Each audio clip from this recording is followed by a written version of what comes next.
October 12th, Kennett, Missouri. Look, of all things, Dangerous Doug Gilbert, the King Jerry Lawler will be in Kennett from 3 p.m. to 7 p.m. King will be signing things. The King will be meeting people, taking pictures with them. We will also have the Hall of Famer Ricky Morton from the Rock and Roll Express, King. We will have downtown Bruno, Memphis Hall of Famer with us. There's going to be so many of us there from 3 p.m. to 7 p.m. at the American Legion, King. Myself, you, Ricky Morton, downtown Bruno. They'll be wrestling that night from 3 p.m. to 7 p.m. If you want to see the King Jerry Lawler, Dangerous Doug Gilbert, King, are we going to be there? I think so, but it looks like we're out of time by now. We'll see you there that Saturday.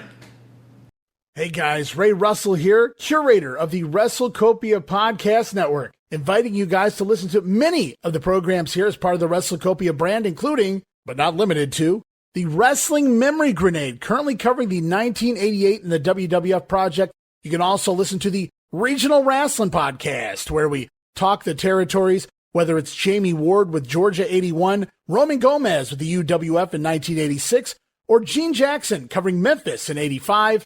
3 projects going on right now over there at Regional Wrestling. You can also listen to the Wrestling Stoop with the legend himself, Bob Roop. Bob goes back in time each and every week, covering not just his career, but countless stories and interactions with hundreds of wrestling names spanning his 2 decades in the business.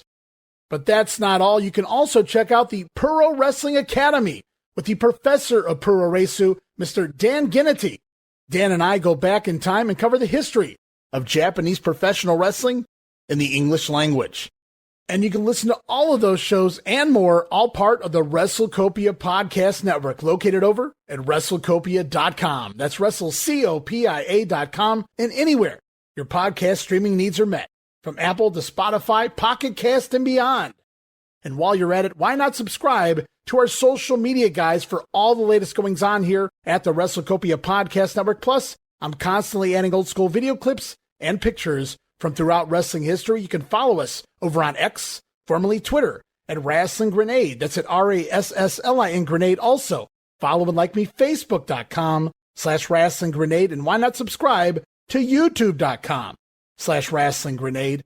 So if you're looking to support that next up and coming podcast brand, please consider making it WrestleCopia.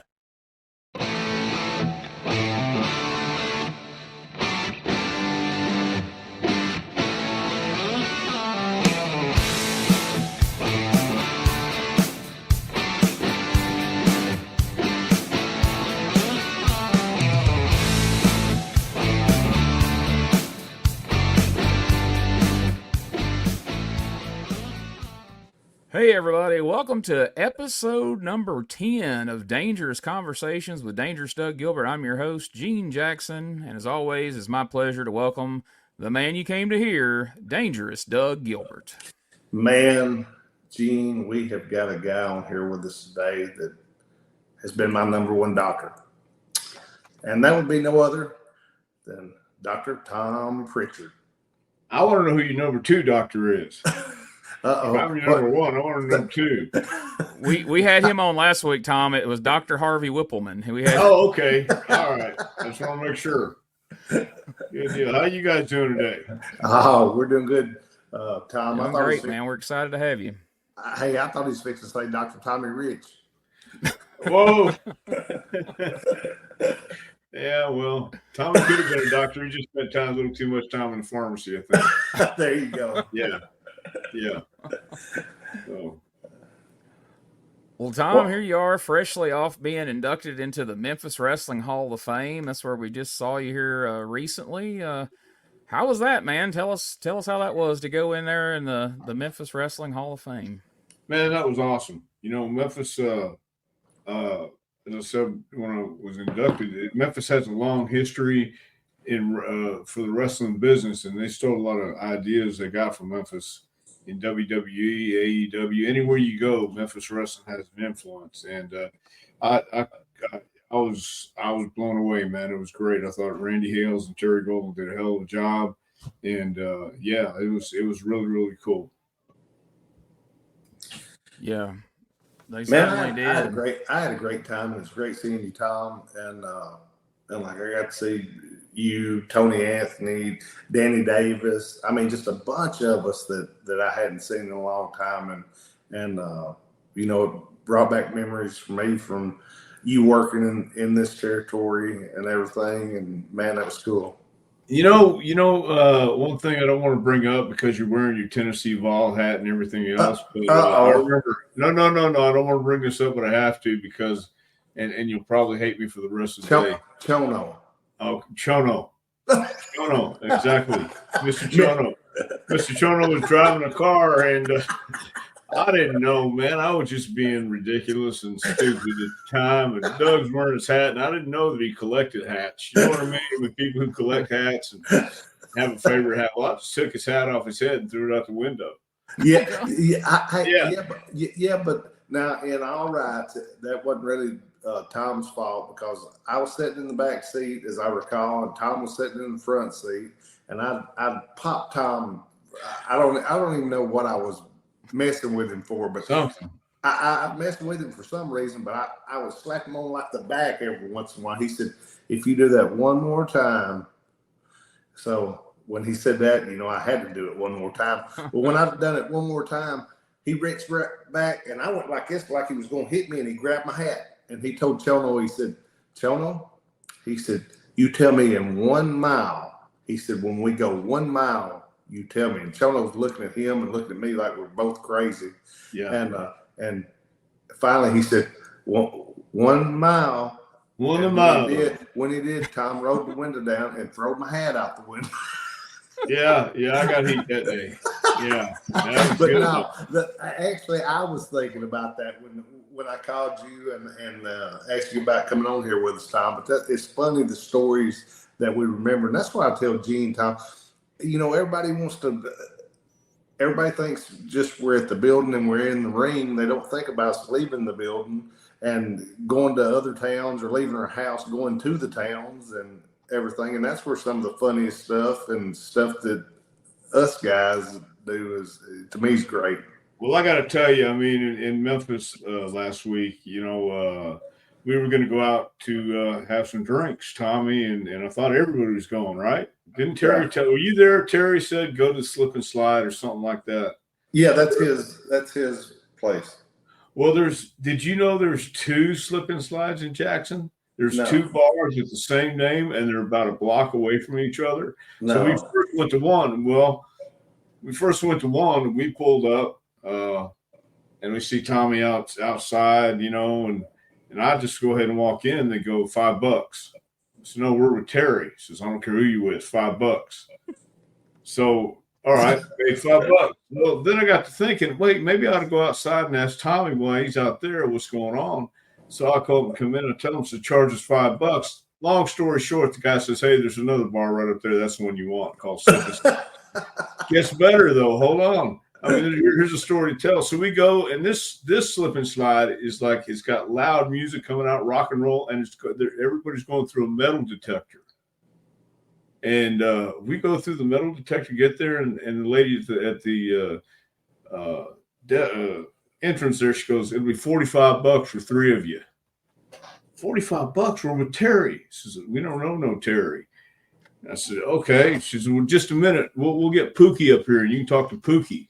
So I don't know what Pookie. So anyway, this place was like had a mosh pit, I think, and just a bunch of, you know, it looked like trouble. So as we walked out, I said, "I'm not paying $45 to get in here." So we walked out and met Tommy, went to Buffalo Wild Wings and had some wings and laughed about it and had a good time, you know. I bet all Tommy had was wings, wasn't it? Yeah, that's all he had. He didn't have nothing to drink, did he? Nothing at all. I mean, he didn't have 4 beers or anything. Hey, he had 1 beer. 1 beer. That's all it was. 1 beer. Yeah. But so y'all was at the wrong place, and then we were at the wrong place again because come to find out they didn't know who Terry Golden was. So we just went to Buffalo Wild Wings and had some wings and little libation, and that was it. Oh man, that's funny. Well, I have to know, did you guys get to meet Pookie? No, we didn't stick around. We just said the hell with it, man. We're gonna go eat somewhere and try and find something else to do. I hear you. I felt like that probably was a whole different story had you met Pookie. Yeah, I think so too. Yeah, might have a little something else if you met Pookie. Well, apparently they had these wild, not these mechanical bulls you can ride in the back of the bar and stuff, and people were getting thrown off and all kind of stuff. But it just looked like a place we didn't need to be that night. It was getting a little late. Well, Dr. Tom, when you go in and they got metal detectors now, that was a sign. That was a sign. Good sign that you might not want to be there. Yeah, not for me. Now, Gene, you told me you had some questions for Dr. Tom, right? Yeah, I've got several, but I guess we'll start with this one, kind of before we move completely away from the Jackson deal. How long had it been, Tom, since you had seen Danny Davis? Oh man, gosh, been a long time. Maybe no. I saw him a couple of years ago. He came and visited when we came to Tampa for an NWA taping. And he came after the show. Yeah, and we sat down and we had a few drinks and talked. I hadn't seen Danny since about 97 or 98, Tom. Wow.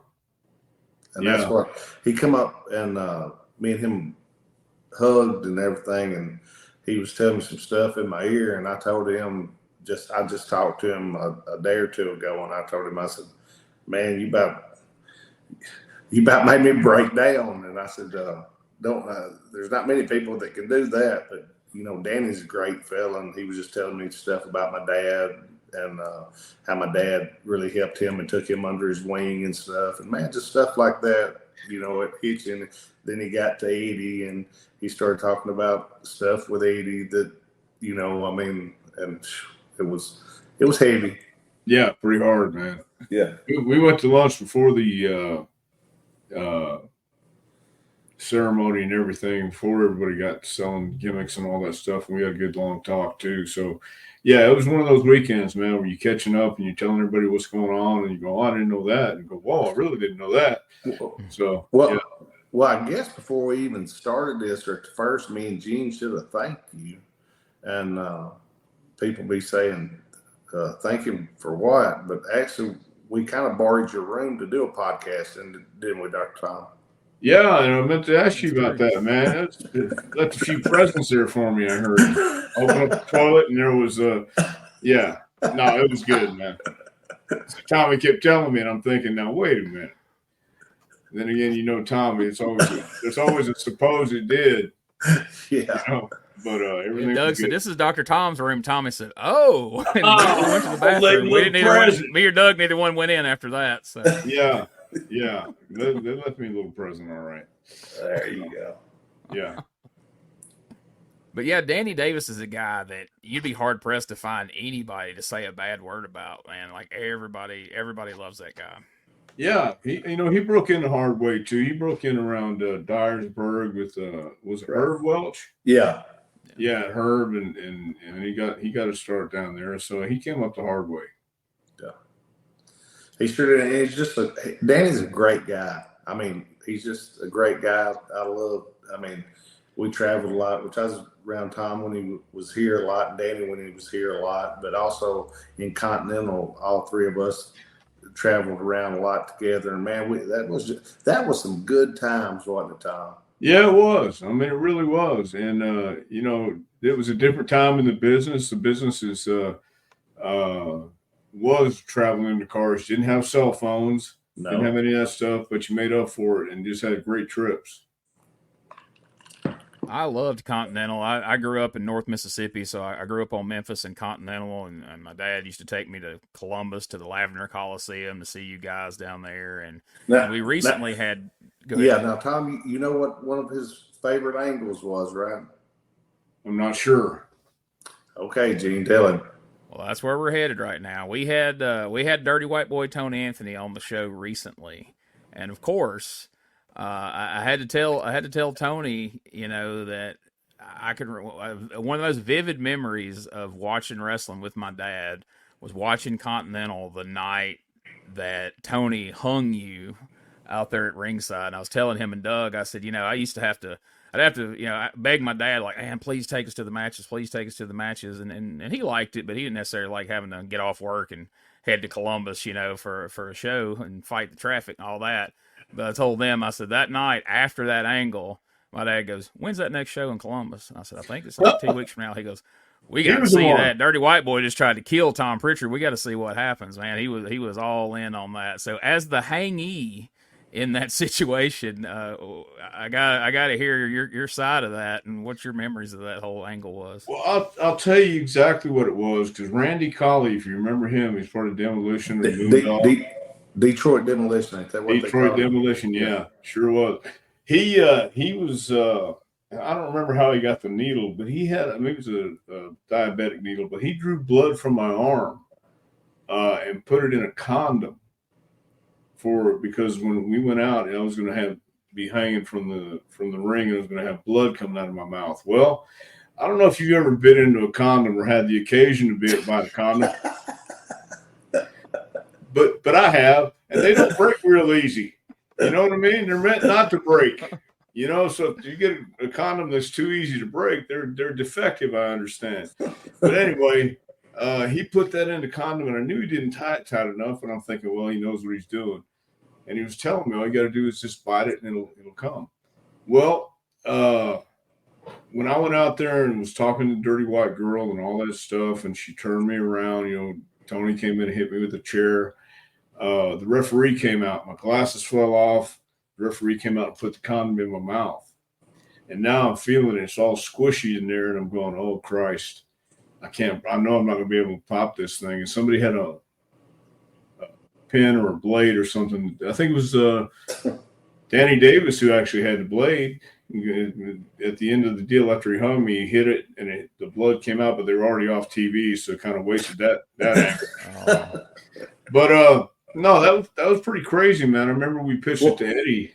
Well, Tom, I look back at a thing and I don't know where you and Tony had done this at, but you said when he was dragging you, and I haven't seen, I didn't see the actual him hanging you or anything, but you said while he was dragging you from, I guess, around the announcer's table to the ring, he's about to choke you to death or something. Yeah. Like that.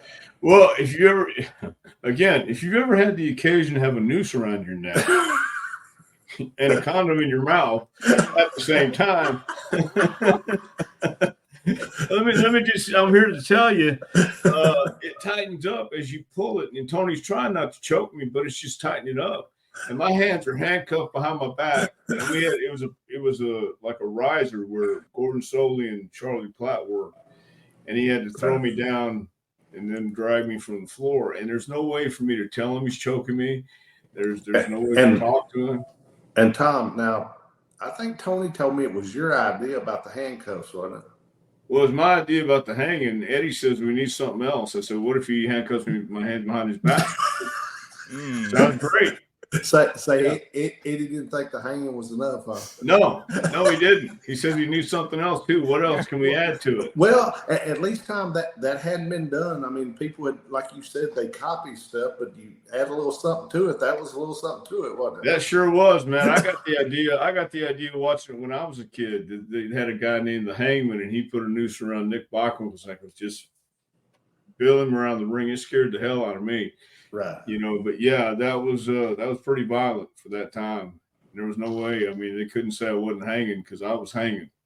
But I mean, Tom, and me and Gene have talked on here about this before, and like I told Gene that to me the difference in Eddie as a booker and a lot of other bookers was the other bookers would want to have everything done their way and just what they wanted, but like Eddie would come to y'all and ask y'all for ideas, right?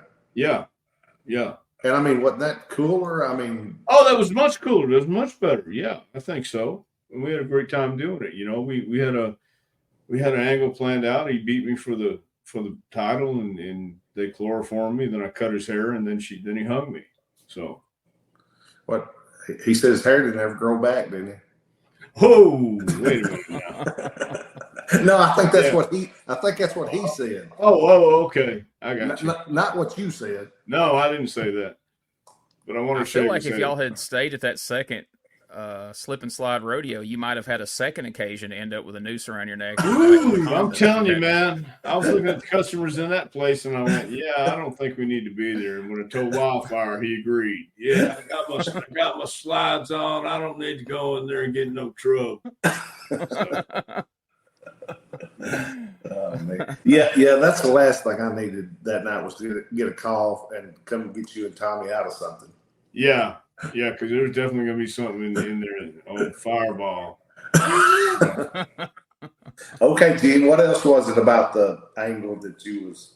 So, I mean, do you remember what that did for business once that angle aired on TV? And a second point to what you were saying, that was one of the things that stood out to me, and it's on my YouTube channel now for people that haven't seen it. Go check it out. Is the different colors you were turning as he was dragging you down? If anybody is like, oh, Tom's just years later, everybody likes to add to these angles and make up. No, man, you were turning red, purple, and blue by the time he got you down to the ring from him dragging you with that noose around your neck. So it was no doubt. I mean, I know you probably got some pretty good acting skills over the years, but you really can't work turning different colors and looking like you were in the middle of being murdered. So well, it struck a chord with me for sure. But I imagine that had to really be a shot in the arm for business, I would think. They were hanging from the rafters. There you go, Ricky Morton. No, but they did. It did actually. I mean, y'all was the angle when Eddie come in that he run with, that right. He knew it was over, and the two guys that could work. And man, I'd watch their matches, Gene, and they would beat each other to freaking. I've been in easier street fights than some of their matches was, or all their matches was actually. Well, yeah. I don't know if it boosted Birmingham any, but I think it did for the surrounding town. Dothan, Montgomery, Dothan, Pensacola, everything. But I don't think nothing at that time. Birmingham was just. Tom, was it just, and you was down there a world more than I was, but it seemed like to me Birmingham was never. I mean, I hear everybody talk about Boutwell Auditorium and everything, and I worked there just 2 times, I think. But while I was in Birmingham, it was like Birmingham just wasn't happening. Nuh-uh. I mean, it don't matter what you did. Well, and I don't think being at the fairgrounds helped any, but it was. The angle was kind of dangerous. Do you think if we'd have been at Boutwell, Tom, it would have been better? Don't know. I really don't know. I mean, but they drew better at Boutwell. Yeah, but in that building, the fairgrounds just wasn't a wrestling atmosphere. I mean, I don't know. It just I don't know if it was. It wasn't a great side of town, was right? It? I mean, that's what I always heard people say, like, "Man, we ain't going to the fairgrounds." Hey, Tom, that's that building I popped over Paul Heyman head at, wasn't it? You threw a boot at him. I remember that. No, Eddie threw a boot at him. Oh, Eddie! I thought that was you who came out. No, Eddie threw the boot at him. Then I tackled him and hit him in the head. And then Tony grabbed me off of him. Remember what you was there? Remember? Well, I was outside the dressing room because I was standing there, and then the next thing I know is he comes hauling out, and somebody throws a boot at him. I thought, well, that was interesting. No, it was Eddie. Eddie threw the boot at him, and then I tackled him and popped him once or twice. But anyway, he deserved it. Yeah. Can we get a little more details of what led? What exactly happened? Because this is all these years I was outside the door. Pretty big tease there, Doug. Well, to be honest, you remember mine and Eddie's buddy John. Would come down. John Gillum. John was following Paul to the building, and John, didn't know his way around very well and everything, and Paul just left him. But like Paul, that's Paul and everything, and it got Eddie highly upset, and then that was one of the bad things. But no, it was chaos. That was that building. Yeah, it was chaos. Yeah, it was for a minute. But anyway, we'll definitely talk some more about John Gillum. He played a big role in you and Eddie's angles and stories over the years, but we'll keep going with Tom here about now. So something's kind of accidentally. It's not something me and Doug planned, but it's just kind of started to become a tradition here somehow. where we always put Jerry Stubbs over on this show pretty strong. And so, talking about Continental, what's your memories of Jerry Stubbs, Tom, and what did you think of working with him? Well, I first met Jerry Stubbs when he came to Memphis, actually, and I worked, I think, 2 or 3 weeks, and then he said, "Nah, I ain't staying around for this." And but I got along with him. He stayed with me when he came into Memphis. I don't remember how that happened, but we rode together, and he stayed with me. And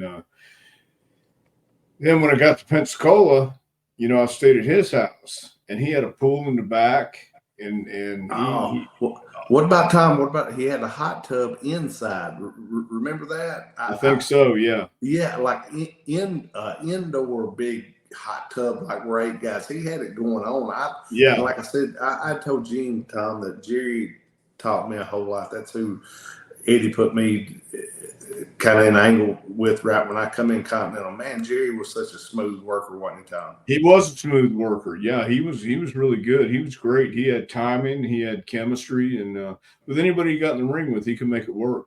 And I got along great with Jerry. Had some fun, had some fun times, had some chaotic times with him too. Because he's one of those guys who'll punch you right in the mouth if he doesn't like you. Oh, he was tough, wasn't he, Tom? Yeah, he was pretty tough. He's a pretty tough guy. Ex-cop. But now here's another thing about the Continental Territory, Gene, and we'll get to Tom. I know you got a lot of questions you want to ask him, but me and Tom was neighbors in the Continental Territory. Now, we were. There was my apartment, then there was a pool, then there was Tom's apartment. And I'd go to Tom sometimes say, peck on the door. I wouldn't get no answer. I'd just walk on back, go to the pool or something, or go back to my apartment. Then I'd catch Tom at the pool, and we'd mess around a little bit and everything. But I laughed. The guys that asked me, say, "What'd you and Tom do today?" I said, "I couldn't get him to answer the door today. I don't know what Tom did today." Well, I was a little antisocial at times, and there's still times when I am antisocial. I can't explain it. I might have been busy concocting a concoction. Hey, I think you're in a lot better place in life now than me and you both are than we was then. Whoa. Yeah, definitely, man. There was a whole lot of stuff going on. Hey, but I had great times during those times, down there and everything. Me too. Me too. Yeah, there's I know from the fans' perspective, it was some great wrestling that went on back there, and I was always a huge fan of it. So it's fun to me to hear some of the other side of it. Some of the stuff you guys did. The stories about these hotels and apartments and different things that you hung out at, and to see where a lot of guys went from there in their careers, because there's people at all different stages of their career. You had guys that had been around a long time. Then, like we've talked about, you had Sid there that was just starting out, and Doug, you were early in your career there and learning from guys like Jerry Stubbs and Danny Davis. Oh, I had all the guys like Tom, Jerry, Danny. All the guys. There was so much talent. Tony. Tom. That was a heck of a crew there at that time, wasn't it? That was a heck of a crew, and I got there. I lived in Pensacola first, and then moved to Birmingham, and most of the guys then were in Birmingham. But yeah, for the most part, it was a hell of a crew. Shifting gears to kind of you have to forgive us, Tom. We kind of jump all over the place here on this That's show. Great. We don't really follow a timeline, but a guy that you mentioned in your Hall of Fame speech, and I know was one of Doug's very best friends that you feuded with quite a bit there in Memphis early in his career, and I know that I heard him say in interviews over the years that he credited you with being a guy who taught him how to wrestle and when and why to do things. Brian Christopher, could you talk a little bit about working with Brian early in his career? Yeah, I remember. I don't remember. I think it might have even been Danny. Came up to me one night in Louisville and said, I was working with Brian. He says, "Beat the shit out of him." And I said, "Whoa." He says, "Yeah, he's a punk. He doesn't listen to anybody." And I thought, man, that's not the way to do it. So I took Brian off to the side and said, "Hey, man, I'd worked with him a couple times, and he didn't trust me yet because he was very he was rushing, and he was kind of wanting to make sure he got his stuff in, and it wasn't time yet. So I told him in Louisville, I told him to say, hey, listen, man, I'm gonna tell you something. Just hear me out. So nobody likes you. Nobody wants to work with you. And he looked shocked. Nobody had ever told him. I said, if you will, just listen to me out there. I promise you, I'm not going to eat you up. I'm not going to try to get over on you. Just listen to me out there, and I promise you we'll do this. And he did. And from then on, he listened to me. And not saying that I know everything, but I knew what he was trying to do. So. And Tom, a funny thing, Brian told me this story, and he told me exactly everything you said. And he said, you also said, and a lot of these guys, with you being like you are, it's you, but a lot of these guys don't like your dad either. So they aren't going to want to teach you anything. Yeah, probably so. I probably said that too. But, it's one of those things where, I've been in that same position where my quietness sometimes, my kind of stepping off by myself, I can't explain it what was going on then. I know a little bit more now, after therapy. But Brian always, just me and him talking and everything, Tom, we talk about everything and work against each other so much, but he always credited you for a ton of the stuff that he learned. Well, that was nice of him, because he really did learn a ton of stuff, and he went on and had a pretty good career. And I like Brian, I really do. And he just I think he just, because of who he was, I think he was constantly trying to prove it. You're right. You're right. Yeah. I love Brian. Me and Brian was, freaking best friends. Time traveled together everywhere. Did everything together and everything. But yeah, he always, spoke. If anybody ever said a word about you or whatever, you was the guy that he'd credit for as far as chemistry and teaching him as far as why and when and what needed to be done. I thought that was really cool. Yeah, I think that is cool, man. I remember we had a match in the Mid-South Coliseum for each other's cars, and we had to drive the car inside the arena. And I forget, a Cougar or something, whatever it was. And then Brian had the other car, and his girlfriend was sitting in the car. After the match, I grabbed a Coke, and she had the window down, damn it. And I would have thrown it on the window, but I got so far, I couldn't not throw it, and I threw it on her. You know what I mean? I remember times like that, and he was pissed, she was pissed. It wasn't good. But I had the drink. I couldn't very well just put it down and walk away. Yeah, I'll remember that one forever. Oh, that's funny. Yeah, man, that was one of the fun things about the Memphis territory, the weekly nature of it. You had those types of stipulation matches where you got guys, it starts out, it's just a feud, but then there's a belt involved, and then it's belt versus the car versus the hair versus your house versus your dog. Well, and it's funny, Tom said that I won Brian's vehicle. We was in something where it was my something against his vehicle, and I pulled his vehicle. Now his girlfriend wasn't in it. I actually got in his vehicle after the match and pulled it out of the Coliseum. Everything. But yeah, like you're saying, Gene, there's all kind of memories, right, of stuff like that.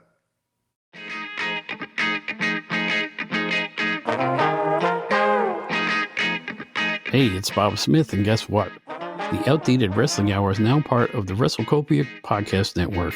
But hey, no fear, you're still going to hear the unique guests, comedy, music, authors, journalists, funny people. Who knows who's going to end up on the Outdated Wrestling Hour? Remember, it's all new and all old. So check it out in the WrestleCopia Podcast Network and wherever you get your podcasts. Listen, if you know what's good for you. Hey everybody, Gene Jackson here, inviting you to check out the Retro Wrestling Review. where each week I'm joined by some great co-hosts who help me review classic episodes of USWA Championship Wrestling, and right now we are doing week-by-week reviews of 1993.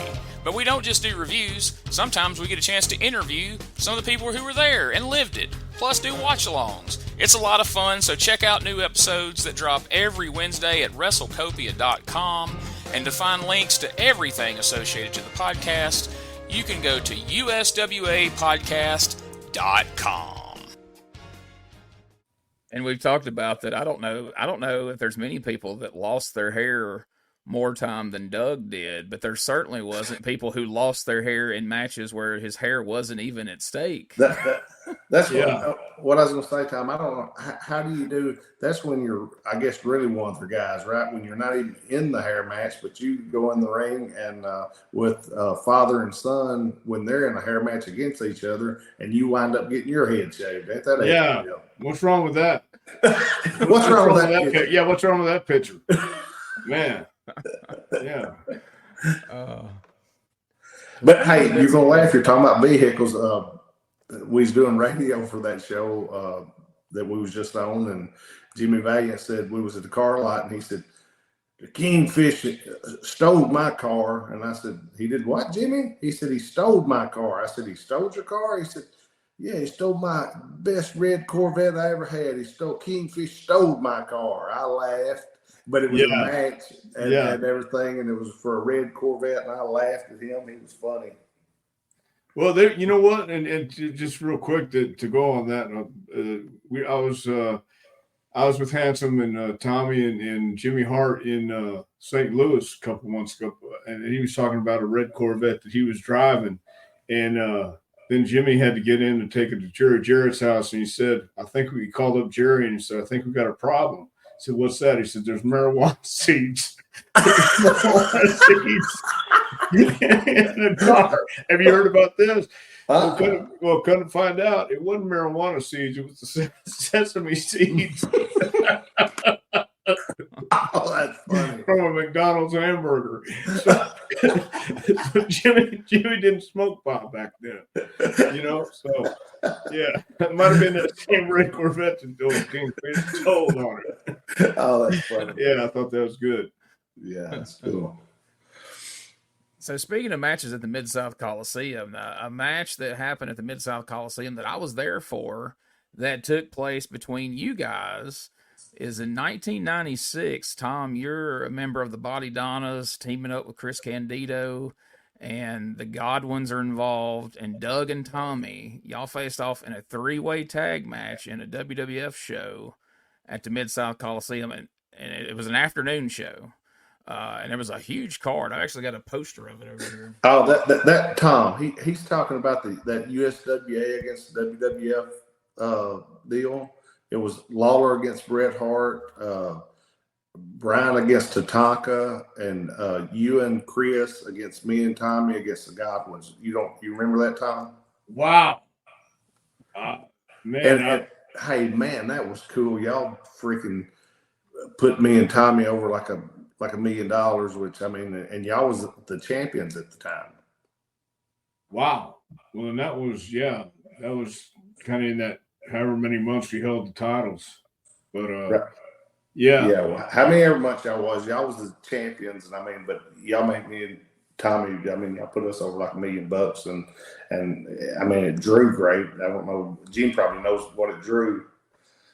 It was I don't have an exact figure, but it was a big house because we were sitting up towards the top because it was kind of a last minute thing. Me and my little brother was like, you want to go to that? And like, yeah, I was like, well, hell, let's go. And we took off and headed up there. And we thought, all right, so it's the Godwins and the Body Donnas. Like, there's no way our home team's going to end up winning this. Doug and Tommy's probably not going to win. So when you guys won, we were over the moon. We're like, oh my God, they beat the WWF teams. That's awesome, But there was a ton of stars on that show. Like I said, Shawn Michaels and Owen Hart had a great match. There was a pay-per-view in Louisville the next day. And a lot of those matches were, I guess, kind of tune-ups for the pay-per-view because I ended up seeing the pay-per-view later, and it's like, oh, that's the match we saw in Memphis the day before between Doug and Shawn, Yeah.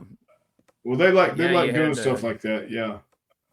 Had Yoko and Undertaker, and you had Brett and Lawler in a cage, and yeah, it drew really well. So that was quite the, like I say, it was quite the thing to get to see our hometown USWA guys against the WWF. So and two, you got to realize, Gene, we was coming back every Monday where Tom and those guys wouldn't be back one more time a year, and if they was back, they was going to, well, let's see what building would that have been the Pyramid Days, or I was fixing to say they wouldn't.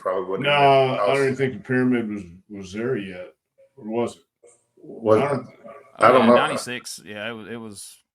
I think around then. I think it was around. Yeah, I think it was around then. But that's what I'm saying. WWF wouldn't have run the Coliseum. They would have run, if there was something else, they would run it. Is what my point was. But anyway, like I said, it didn't bother them none. Like I said, Tom and them was traveling all over the world at that time during those, when y'all was the champions time. Y'all was on the road every day, right? Yeah, pretty much. So how did you enjoy teaming with Chris Candido? I'm sure you didn't love shaving your head and, becoming. Well, I'll tell you, man, it was but yeah, not really. Not really. Didn't really enjoy that too much. But Chris Candido was a great guy, and I enjoyed teaming with him. It's the rest of that package that kind of, rocked the boat a little bit. But at that time, I was going through some stuff. Chris was going through some stuff, and we just made the best of it as best we could. But I was, I tried traveling with him and Tammy one time, and that was all it took. I couldn't do it. I just couldn't do it. So I pretty much found another form of transportation. So you found another riding buddy or two. I sure did. Yeah. And see, I've told Gene that before, Tom, and people don't understand. They just think we all are big buddies and we all just go everywhere together and go to each other's houses, but there's not. But and I mean, I wish more of us would have probably got along, but I was explaining to him, maybe you, me, one or two more, would hang out, but then, it would be a different bunch, but you'd have 8, 9, 10 different cars of people going different directions. I mean, people think all the time, oh, everybody's friends. They all go together. They go to each other's house. Well, that's not the reality, right, Tom? Not always. I mean, sometimes it's just, it's a matter of when you're off the road, you want to be off the road and you want to just kind of chill, Right. Or sometimes even on the road, you just want to.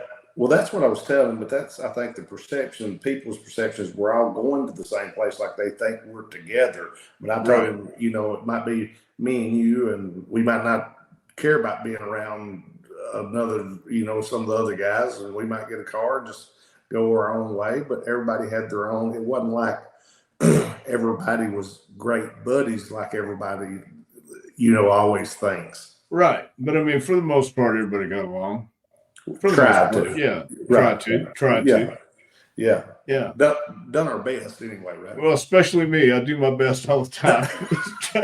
try to get along, But my best sometimes isn't good enough. You know what I mean? So there you have it. Hey, I think that's all of us, though, Tom. Yeah. Taking the money aspect out of it as far as what you were making at the time. But if you look back over your career, Tom, from, the Continental days and then Memphis, the different stages you were there, of course, your time in Smoky Mountains, one of the heavenly bodies, up through the WWF, what would you call your favorite era of your career as far as just enjoyment, having fun? Hey, Gene. And I want Tom, if you will, talk a little bit about his Louisiana days. You kind of left that out too. Yeah, my bad. Oh, you know what? Yeah, because I remember coming home for Christmas. I was in Oregon, and I flew home for Christmas that year, and I went down to see the guys, and I saw Bill Dundee, and I told him, I said, hey, I've been a year in Oregon now, so if there's anything happening, it was right after the Rock and Roll of Midnights, big run there. And Bill called me up about a month later when I came back, and I came to Louisiana. And that was a good experience for me because, all I wanted to do was wrestle back then. You did 3,000 miles a week. And I was living with Brad Armstrong and Tim Horner. But Louisiana is where Bill Watts, saw me and he asked me if I ever thought about being a heel, and I said every day. You know, I was just in that place, you know, And where I get sometimes. and Tom, Bill run Houston, which Houston being kind of your home and everything. That was a good thing. You had to enjoy that, didn't you? Yeah, it was great. I got to come home, wrestle in my hometown, got to turn heel and be a heel in my hometown. So yeah, it was awesome, man. It really was. You know, you stayed busy, and if you were young in the business and wanted to break in and learn and listen and have a good time all at the same time, you know, your life was wrestling. That was a good place to be. Right. Well, that's what I told Gene. I graduated, Tom, the next day after I graduated. I started in the Louisiana Territory, and I was telling Gene about how many miles and everything. But man, it was great though. You got to work every night, and a lot of times, you know, with Watts, it was twice on Saturday and maybe twice on Sunday. Twice on Saturday, twice on Sunday. Yeah, it was just like that. And so you got to, you know, I named a few of the territories that I was able to see, but I mean, you worked in a majority of the territories in your career. Is there a territory that you wish you'd have got an opportunity to work in that you didn't for one reason or another? Is there a territory you actually didn't work in, Tom? Yeah, I didn't work in Charlotte territory. Oh, and okay. I didn't work there. I mean, I worked some shots in there, but I never worked the territory. And I think that would have been an experience too, because they were like Watts. They were running all over the place. Right. Well, you know, the story I've always heard was that when Dennis Condrey left, you know, up and kind of disappeared overnight in the Crockett territory, that Jim Cornette's first choice as a replacement in the Midnight Express for Condrey was you, but Dusty had Stan Lane, you know, already in the queue because of taking over the Florida territory, and so Stan kind of ended up in that spot by default. I mean, that would have been something to see you and Bobby as the Midnight Express in '87. How do you feel about that? Would that have been, you think it would have made a major change in your career had that been the route you went? Well, it definitely would have made a major change in my career, but I don't know that I was ready for it. I mean, I was in Continental when that happened. And Adrian Street's the one who told me, he said, Jimmy's been trying to get a hold of me. But we were on one of those 4-day loops. I think we went down from Birmingham to Pensacola and then Panama City or something like that. And we were, you know, staying in a hotel for like 3 days in a row. And Adrian told me that he had talked to Jim Cornette and he'd been trying to get a hold of me. And then by that week, Stan had already got hired. So, but I think they didn't miss a beat. And Stan brought a new dynamic, you know, to those guys, and they never missed a beat. And if they would have got a hold of Tom, it would have been a different dynamic. But I think it would have been great. I mean, Tom would have sure been great. Yeah, I think so. I'm not doubting that it wouldn't have been really, really good. I don't know how great we could have been because Stan really brought something extra to it, and he complimented Bobby so well. And Stan had already been part of the Fabs, and he had already had that taste of what it's like to work on top in that capacity, you know, where they're relying on you know, the Fabs in Memphis, and they got over they got over great. Let me say that. So I think that was another reason that they put him in that spot. You said a name there that I want to circle back to that I love hearing stories about this guy. I find him fascinating. Do you have any fun stories or memories of Adrian Street? Yeah, he was one of those guys that he had the gimmick, you know, and it was obviously meant to be portrayed as either gay or whatever. And back then, you know, that was always a heel. Yeah. But once he got in the ring, then he wanted to fight you like a wrestler instead of doing the gimmicks. You know, he would kind of pinch on your ass or do whatever it was. But I mean, he was actually a wrestler, right, Tom? Yeah, and he'd tie you up in knots and make you, you know. And I'm thinking, why are you beating up the baby face? But yeah, you know what I mean. And he would, and nothing you could do about it because he puts you in these crazy holes and do stuff to you, and then he'd be like a regular wrestler. But coming and going to the ring, he'd be, Exotic Adrian. And once you got in the ring, though, if you couldn't hold your own with him, he'd eat you up. Yeah, that's what I always found fascinating. Like you said, he played that gimmick where you thought he would get in there and was going to probably be a chicken shit heel and run and prance around and all that. But then he'd get in there and just tie people in knots. And like you say, and sometimes make a fool out of the babyface in some instances if they couldn't hang. And it was almost, from a psychology standpoint, if you understood that side of it, it was almost kind of like a head scratcher, like, what are we doing here, But right. Yeah, that's how I felt every time I got in the ring with him. So what the hell? Jesus. Yeah. So, you had a great career in the ring, but you have also made a huge mark on the business with all the guys. We talked about within your career, guys like Doug and Brian Christopher and all these different people that you've helped along in their career. But, since in training, especially all the training you've done for the WWE over the years, you have trained some of the biggest stars, guys that have already been put into the Hall of Fame in the last, 20 years, and you now have a actual school of your own in Knoxville. Tell us a little bit about how that came together and how it's going. Well, Glenn Jacobs was going to run for the mayor for Knox County, and we were doing campaign stuff with him, and my wife was working at his insurance company, and so we got to go into the campaign stuff and helping him out. And we were having lunch one day, and I told him I had a seminar to go to that weekend. But the next day was a fundraiser, and he wanted to talk to me and said, "Listen, man, why don't we do a wrestling school in Knoxville? We're both from Knoxville, living in Knoxville. How about you and me? Let's open up a wrestling school." So that's how it started, just kind of throwing it out there. And Glenn won as mayor of Knox County, and he's obviously got a lot on his plate right now. But I teach the guys, 5 days a week in La Follette, Tennessee, which is like 45 minutes from Knoxville. Now we got thrown out of our other place in Knoxville after 5 years, but now we've been doing this 6 years, and it's something I enjoy doing. It's something I like doing. And we just graduated 4 people last night, as a matter of fact, in Mount Carmel. Tom, did you enjoy you was there quite a while, for hell, I don't know how many years, but when you was doing the training for WWF, did you enjoy that during that time? I did at times, yeah, and I really enjoyed it. Went to FCW down in Tampa. That's what I was referring to. That wasn't that. What was that? How many years was that for, Tom, that you was there? Oh man, 3, 4, 5. Was about 5 years? About 5 years in Tampa. And what some of the guys that come out during that 5 years?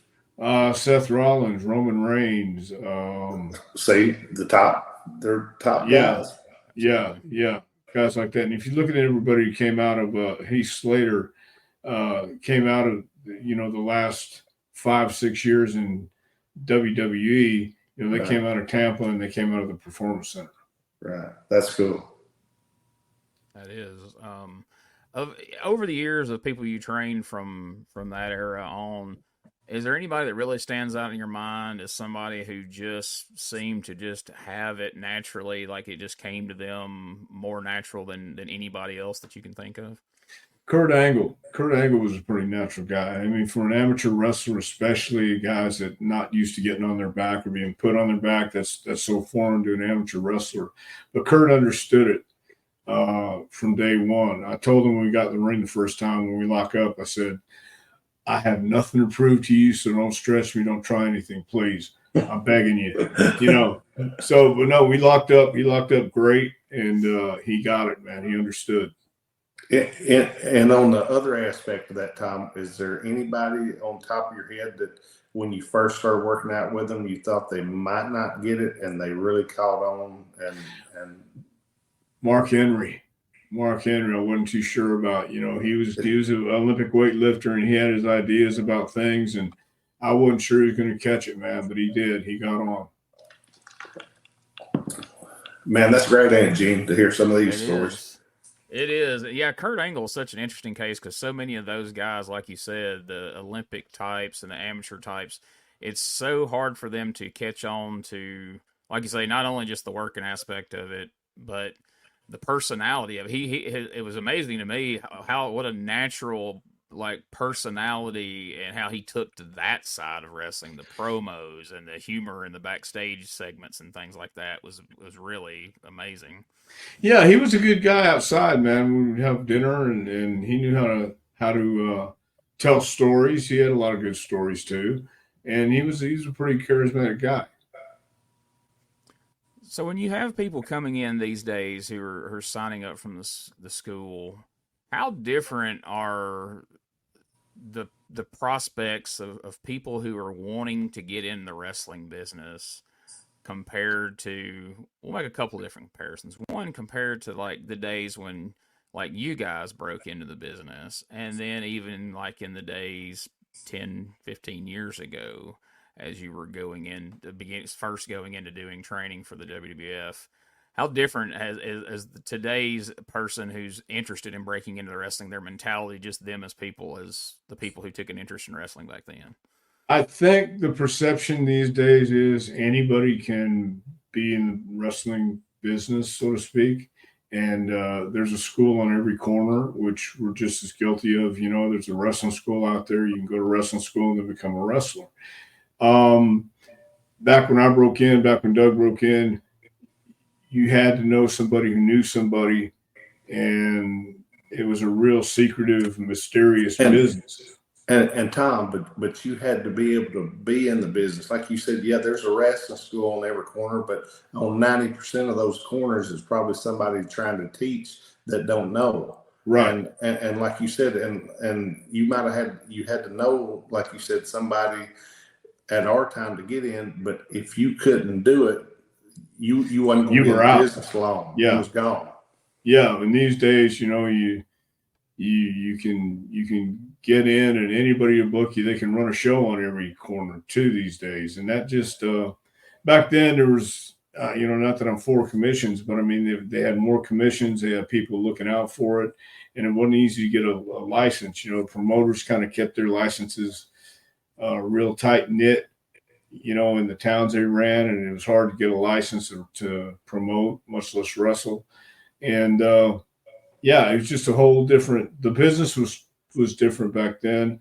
The guys were different back then, you know, and of course everything changes. Not saying we can do the same thing we did in 1960, but at the same time, you know, you still have the basics and fundamentals. It's still blocking and tackling. You're still trying to hit the ball over the fence. You still got to do the things that are necessary to have a strong foundation to do it. And here's the thing, Tom. You're around world these guys a lot more than I am and everything, but like at the seminars and different things. But I was trying to think. I had actually a question for you, but we went over who got it the most, who you didn't think. What is there? Do you have right now? How many students do you have at your school now, or do you do like 2 or 3 week seminars, or how do you? We do 3 12-week sessions a year, then 1 10-week session. We're getting ready to do our 10-week session at the end of this year. And this last class, we only had 4 students. So I mean, I've had as many as 22. I've had as little as 1.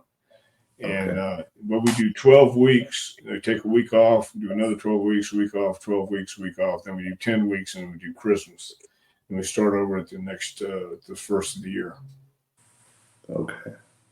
So I'll ask you one more question along those lines, and then we're going to have you kind of tell people, if they're interested in getting into the wrestling business, how they can contact the school and what they would need to do to sign up.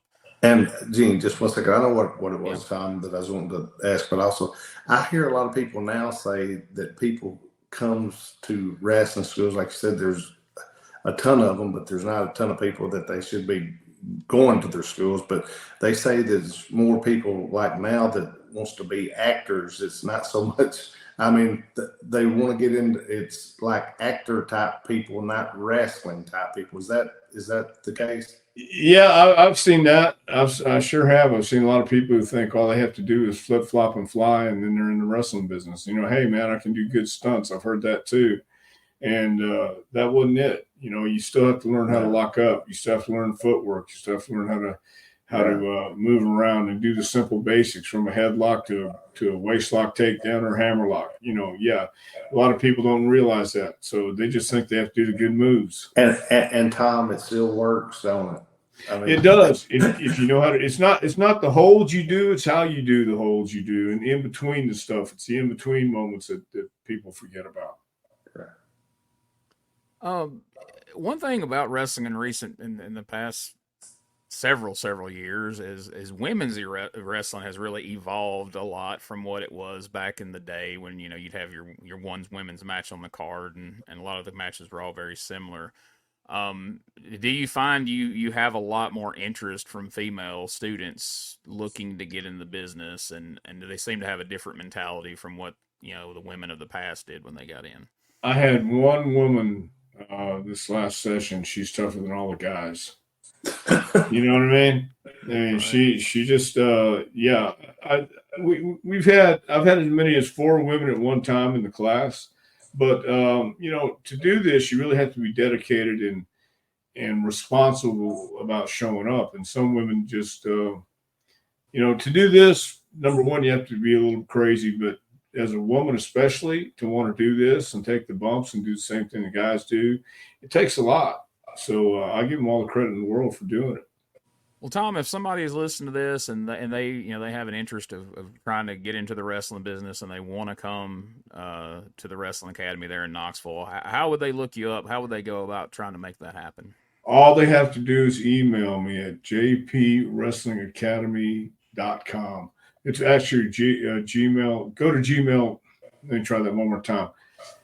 jpwrestlingacademy.com will take you to our website, and you can check out all the pricing and all the stuff we do and check out the website. But if you want to send an email, you can send an email to jpwrestlingacademy@gmail.com.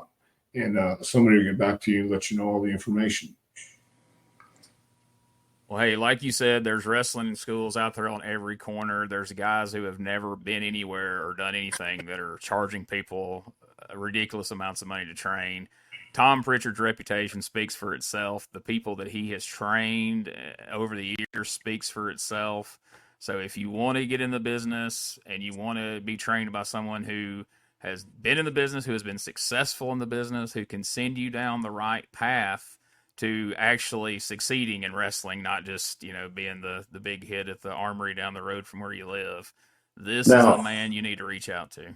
You ain't kidding. He sure is. And also, like I said, we just tell, like I said, Tom, like I told you, we like to have a good time on here and talk about different things and everything. But now it's funny how certain things you don't forget. And I think this was like an exit 56 at the Brownsville exit, like going to Memphis. What about the time you got out of the car at the gas station and what the guy say? Ain't you Dr. John? No, that was at the center outside of what was it? Was it Pipkin Center? Pipkin Building, yeah. Pipkin Building is outside the Pipkin Building. That's where that happened. Tell Gene this story. Well, I was with Road Dogg and maybe Jeff Jarrett, and we're walking out the Pipkin Building. This dude comes and says, "Hey man, you Double Jeff? Hey, you Road Dogg? You Dr. John Richards?" Road Dogg said, "Yeah, you Dr. John Richards." Yeah, man. I've called him Dr. John ever since. Yeah, a lot of people do. Yeah, Doug has referred to Dr. John. Actually, I was going to slip that in and be like, we want to thank Dr. John Richards for doing the show with us. There and you see go. if we can prompt that story out of you there. But I answered all names. Yeah. Yeah, we got to, don't we, Tom? Yes, sir. Yeah. No kidding.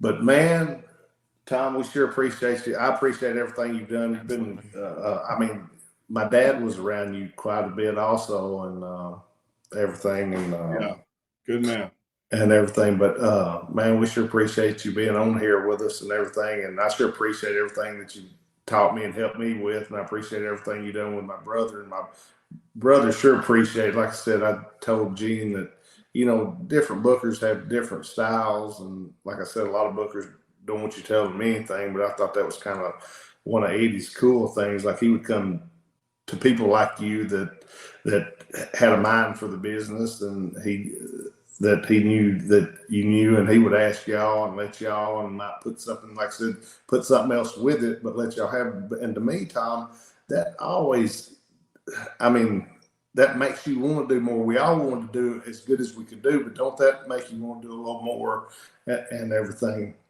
Yeah, it sure did. Especially when somebody gives it right back in your lap and say, "What do you feel comfortable doing? What do you want to do?" And then kind of tweak it and add to it or take away.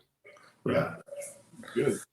But Gene, you're kind of hearing, like I said, Tom's got, he's got stories for days. He's seen it from Tom. When did you start? 79, maybe? 79. I had my first match. Yeah. Okay, Wow. cool. And like I said, I was wondering. He said he didn't work in Charlotte, but I guess about all the other territories you did work in that time. Yeah, pretty much all the way from Portland to LA to Texas, Louisiana, and yeah. And see, now, you got the WWE and AEW, which, you got independents, like you said, almost in every little town, and schools in every little town. But Tom, don't you think it's a bad disadvantage for the people as far as not being able to work at least 5-6 nights a week, and like we had it? That's, to me, that was the cool part, and learning your character and what you was going to be, and like the nights, we, like, you wouldn't even see or be in the dressing ring with who you was working with till you got in the ring with them. Don't you think that had that aspect of it, to me, I think made the workers so much better? Yeah, I think the only way you're going to get better is doing it in front of people and seeing what works with the crowd. This crowd one night, another crowd the next night. What may work tonight may not work tomorrow night. So, yeah, I think working every night is the only way to really learn this. And I tell the guys at school, too, we can go over everything in front of an empty building, but until you get in front of a crowd and you feel it out, you're not going to know. Until you get in front of them and you don't breathe. What is the time? I remember when I started, I thought I was in shape, as far as cardio, but then when your nerves, what's the first thing goes, Tom? Your nerves, right? Yeah, and you're going to blow up. So, and the hardest thing to do is slow down and relax. Once I learned to do that, I thought, oh my God, now I know. But that just comes with experience. That's it. Yeah. Well, man, when you look at the who's who of guys that you guys worked with night in and night out through your career, and like I said, working 6-7 days a week a lot of times, and multiple times on Saturdays and Sundays, there's no way to replicate that anymore. Those guys with that type of experience aren't out there, and nobody's running shows that frequently.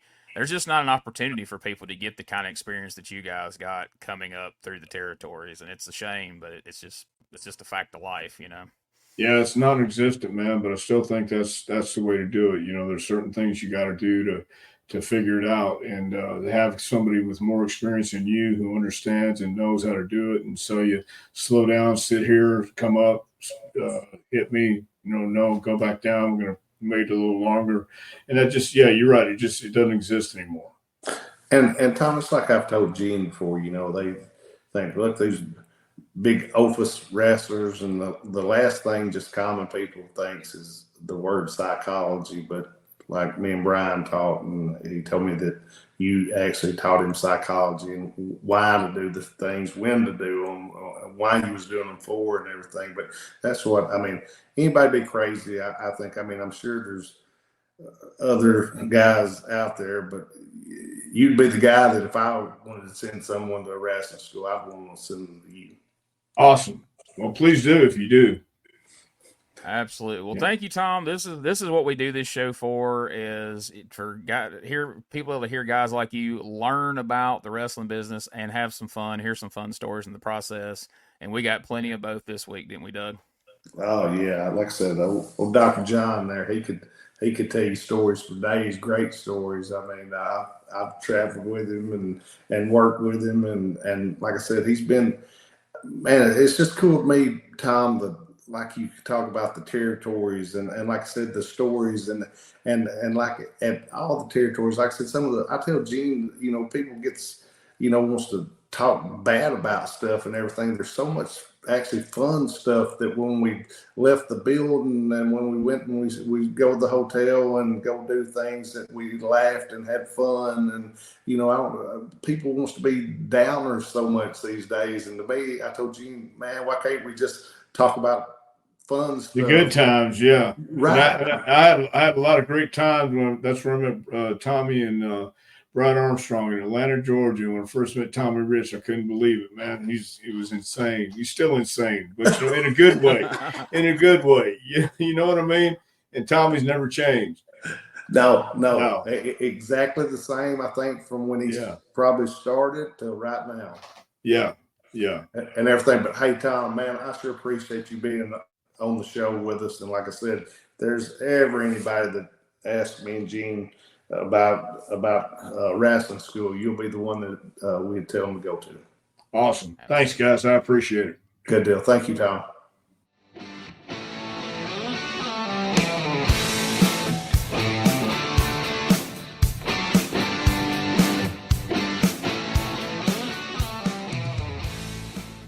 All right, everybody. Before we get out of here, we just want to thank one more time Dr. Tom Prichard for joining us on this week's episode. And I just want to remind everybody where you can catch Dangerous Doug Gilbert coming up very soon. First of all, you can see him in Kennett, Missouri. If you're checking this out as it drops on Thursday night or on Friday, the 11th, then there's still time to make your plans to get over to Kennett, Missouri, over there to the American Legion building to check out the Show Me Showdown Throwdown from American Hostile Championship Wrestling, Saturday, October the 12th. As a matter of fact, rather than hear me talk about it, let's let Dangerous Doug and the King himself, Jerry Lawler, tell you all about what's happening October the 12th. October 12th, Kennett, Missouri. Look, of all things, Dangerous Doug Gilbert, the King Jerry Lawler will be in Kennett from 3 p.m. to 7 p.m. King will be signing things. The King will be meeting people, taking pictures with them. We will also have the Hall of Famer Ricky Morton from the Rock and Roll Express, King. We will have downtown Bruno, Memphis Hall of Famer with us. There's going to be so many of us there from 3 p.m. to 7 p.m. at the American Legion, King. Myself, you, Ricky Morton, downtown Bruno. They'll be wrestling that night from 3 p.m. to 7 p.m. If you want to see the King Jerry Lawler, Dangerous Doug Gilbert, King, are we going to be there? I think so, but it looks like we're out of time by now. We'll see you there that Saturday. All right, not much more I can add to that. Make sure you get out to Kennett on Saturday, October the 12th, to see Dangerous Doug Gilbert, Jerry the King Lawler, Ricky Morton, downtown Bruno, and a host of others for this great event coming back to the American Legion building right there in Kennett, where there's so much great history. Also, the following Saturday, October 19th, it's going to be Football Wrestling Day at the University of Memphis, and down on Tiger Lane, there's going to be wrestling action. There's going to be all sorts of Memphis wrestling legends down there, including your host, Dangerous Doug Gilbert, including Tommy Wildfire Rich, downtown Bruno. All sorts of great legends are going to be on hand right there at the University of Memphis for Football Wrestling Day right before they take on Texas. So make sure you get down there. Check that out on Saturday, October the 19th at the University of Memphis. Also, coming up November 2nd, that is Saturday, November 2nd, there's going to be a big legend show taking place in Clarksville, Arkansas. It's going to be at the exhibit building at the fairgrounds. There's going to be a fan fest from 2 p.m. to 6 p.m. Bell time for the matches is going to be at 7 p.m. But there is going to be a whole host of legends there. You're going to see the grapplers there. From the WWE, Brian Kendrick will be there.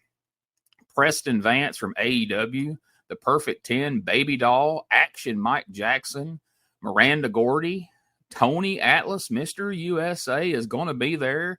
The Golden Boy, Chick Donovan will be there.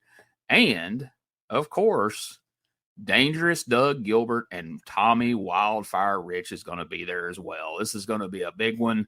Tickets are on sale now.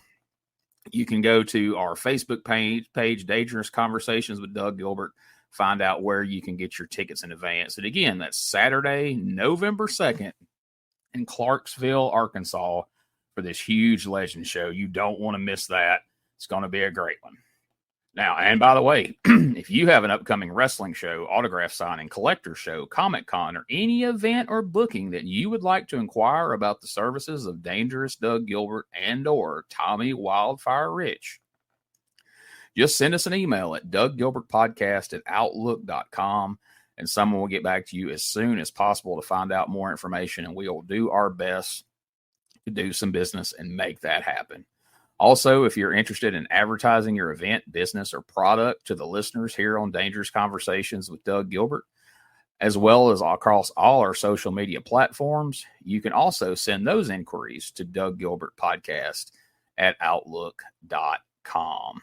And remember to check out DougGilbertPodcast.com. There you can find links to all things related to this podcast and to Doug Gilbert himself. There are links to the Dangerous Conversations Facebook page where we post all sorts of great content regularly involving the Gilbert family. There's the Dangerous Conversations X and Twitter, plus the Dangerous Doug Gilbert Facebook and X pages where you can keep up with everything that Doug has coming up, like shows, signings, conventions, you name it. You can keep up with it by following Doug on social media. He appreciates the support, and if you really want to show support, check out the Gilbert Family Pro Wrestling Tees store, featuring a tremendous array of T-shirts featuring Doug, Eddie, and their father, the late, great Tommy Gilbert as well. Also, if you've enjoyed the show you just listened to, please subscribe, rate, and review on the platform of your choice. It really would help us in building this podcast for the future.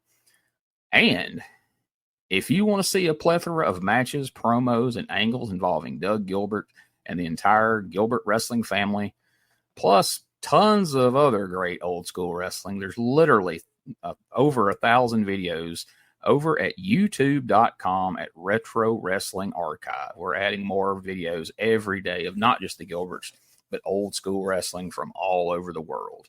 And you can find that link for that YouTube page at DougGilbertPodcast.com.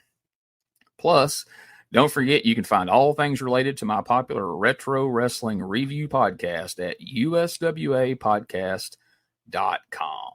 And last but certainly not least, we are proud to be a part of the WrestleCopia Podcast Network. Go on over to WrestleCopia.com to check out all the great pro wrestling related podcasts and content that our friend Ray Russell provides over there. You'll be glad you did.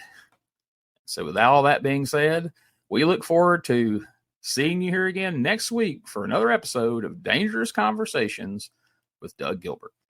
This is Wrestling Nostalgia, the podcast that dives into wrestling history. Hey, wrestling fans, I'm Dave Dynasty, and if you enjoy podcasts that are knowledgeable and history-driven, then Wrestling Nostalgia is for you. With great guests and fun interviews, there are over 200 episodes in our archives. We chat with several first-time guests and often cover topics not discussed on other podcasts. Look up Wrestling Nostalgia on your favorite podcast platform and visit all of our links at linktree/WrestlePod. That is linktr.ee/RASSLEPOD. And remember, wherever you go, what do you do? Be good, be safe, and keep on growing.